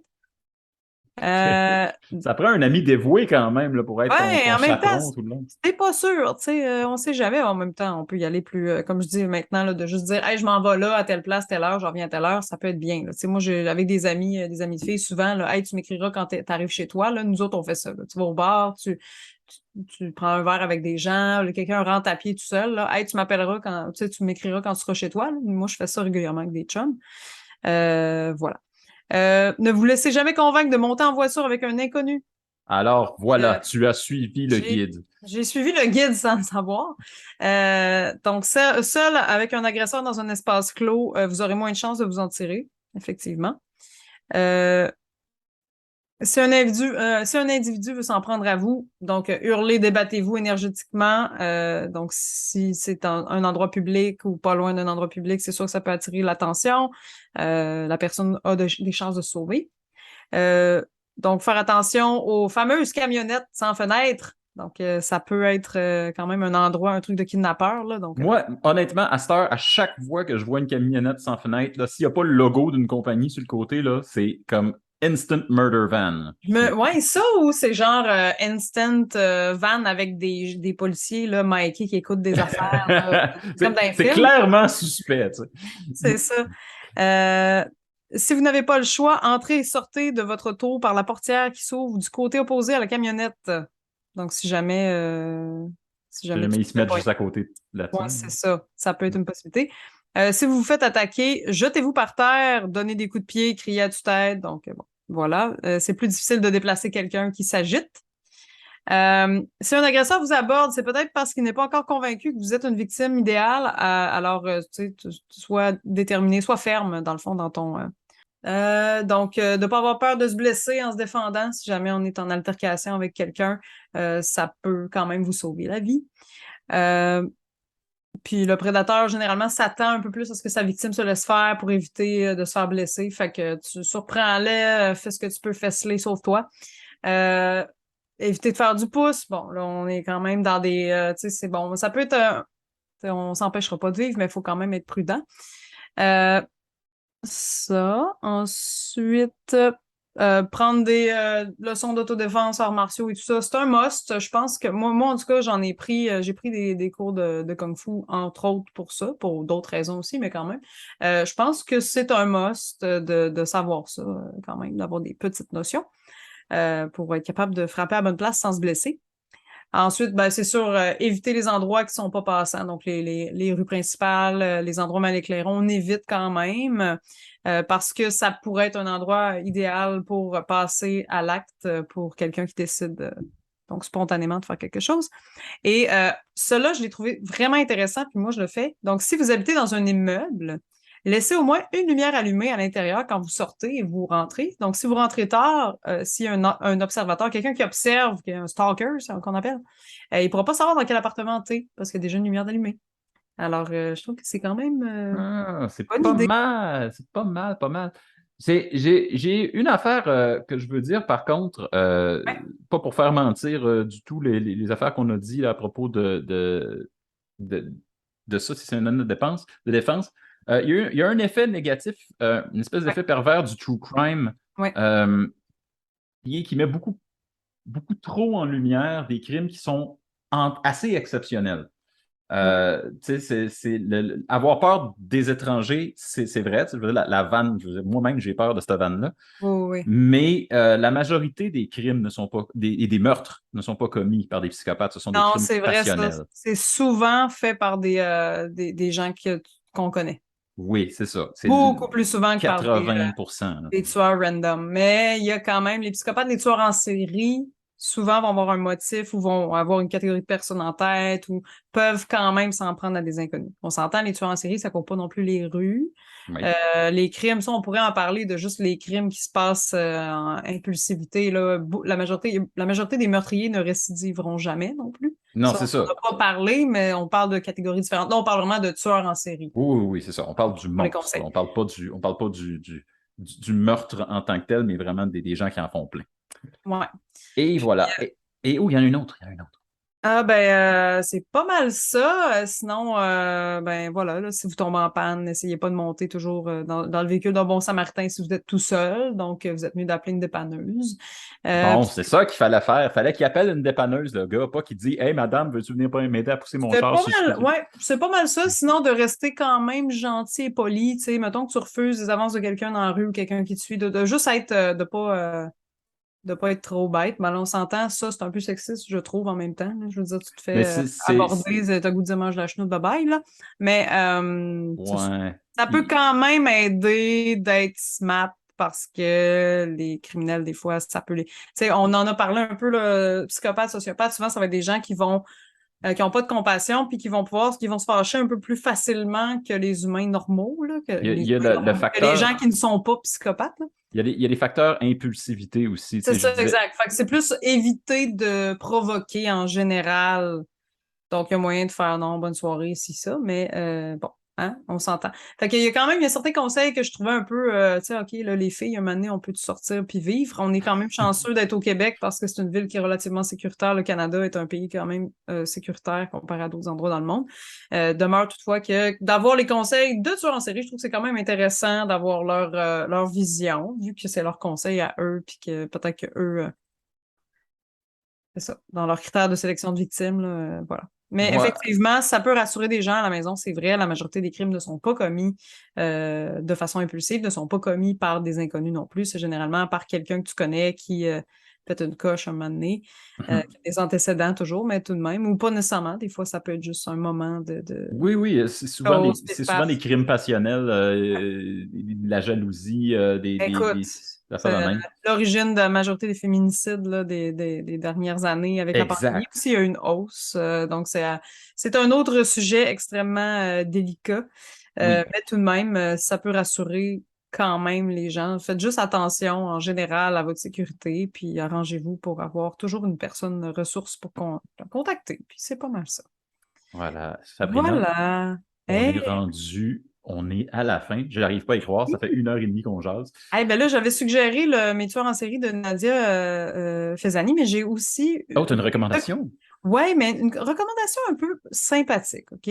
Je me suis dit, qu'est-ce qui pourrait être différent du true crime? Parce que je pourrais suggérer des podcasts de true crime. Je peux suggérer, en fait, Murders and Makeup, Mysteries.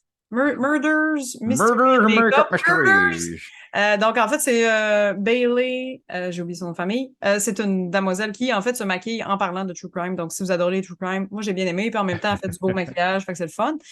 Donc, quand même léger. J'aime bien la façon qu'elle l'apporte. Elle raconte des choses qui n'ont pas de bon sens, qui sont très trash, mais elle a une façon quand même humoristique d'apporter le sujet. Mais, dans un point de vue positif des personnes qui peuvent avoir des troubles antisociaux sévères, moi, il y a une série que j'ai beaucoup aimée, ben positif. Ouais. C'est quand même pas, on s'entend que c'est pas à l'eau de rose, mais il y a une série qui s'appelle The End of the Fucking World que j'ai adoré, en fait, qui raconte l'histoire, OK? Le synopsis est le suivant. C'est deux jeunes, c'est un psychopathe qui est habitué de tuer des animaux et qui est rendu à tuer un être humain dans sa tête, qui part en cavale avec une fille qui est atteinte de TPL, donc borderline, là, trouble de personnalité limite, là, un truc comme ça. Et les deux partent en cavale parce qu'elle la sauve de chez ses parents, puis lui il part avec elle en char, puis on sait pas ce qui va se passer. C'est une petite série de 2 saisons, des épisodes de 20 minutes. Je vous ai rien. Non, c'est pas toujours joyeux, loin de là. Mais il y a tout plein de revirements de situation et de bouleversements de scénario, honnêtement. Moi, j'ai été sur le bout de ma chaise du début à la fin. J'ai vraiment, vraiment adoré cette série-là. Donc, je vous la recommande. Bien sûr, on n'est pas dans du documentaire du tout, mais une fiction intéressante de voir est-ce qu'un psychopathe est capable d'émotion, de compassion, d'amour même, d'aller Mhm. chercher un peu dans ces réflexions-là. J'ai beaucoup aimé. Voilà. Ben, écoute, c'est des excellentes recommandations. Exceptionnellement, pour celui-là, je pense que ça vaudrait la peine de peut-être citer nos partenaires dans notre recherche qui nous ont aidés. Entre autres, moi, j'aimerais donner un petit shout-out au podcast de True Crime québécois qui s'appelle Crime de Bin. Ouais. Donc, si vous êtes à la recherche de tueurs ou de meurtres ou de crimes sordides qui sont passés sur le territoire québécois, allez les écouter. Ils font ça, je pense, au mois. En tout cas, deux filles de Montréal qui font ça. Ah, je vais aller écouter ça. J'avais pas, je l'ai entendu parler, mais je l'avais pas écouté. Podcast, oui, ben pas juste de true crime, mais en fait un podcast qui fait un peu la même chose que nous, qui est super sympathique, qu'on a découvert il y a pas longtemps. Parce que, ben, en tout cas, ils travaillaient sur un petit projet, puis ils sont tombés sur mon jeu d'évasion, puis j'ai fait, ah, attends une minute, on a commencé notre podcast presque en même temps qu'eux, puis en plus, même nos logos se ressemblent, il y a vraiment de quoi, là, on est connectés télépathiquement, c'est extraordinaire. Ça s'appelle Les Petites Frousses, puis je salue Joanie, là, d'ailleurs, qui m'a contactée, qui est merveilleuse. On va bientôt les rencontrer, jaser avec eux, puis peut-être faire un partenariat un jour, ça serait vraiment chouette. Dans tous les cas, si vous aimez notre émission, ça vaut la peine de les suivre. Ils sont assez chouettes. Donc, voilà. Voilà, Sabrina, nous Hihi! arrivons au terme de cette émission. J'avais d'autres recommandations. Je Hey, voulais vous mais parler de la série Mindhunters, la série Dahmer. écrivez-nous dans les commentaires. Suivez-nous sur Facebook, sur YouTube. Éventuellement, on va finir par avoir un Spotify. On travaille là-dessus. Mais écrivez-nous dans les commentaires si vous faites oui, on en veut plus. Let's go. Tu sais, moi, je pense que ça pourrait être le fun d'avoir juste une émission True Crime sur les trucs québécois. Je pense qu'on pourrait trouver d'autres choses aussi. On a essayé de défricher tout ça. Première défriche, on essaie quelque chose de nouveau. Dites-nous ce que vous en pensez. On est là aussi pour vous divertir. Donc voilà. Merci Simon pour toute cette belle recherche. Merci Sabrina. Écoute, je t'ai épuisé.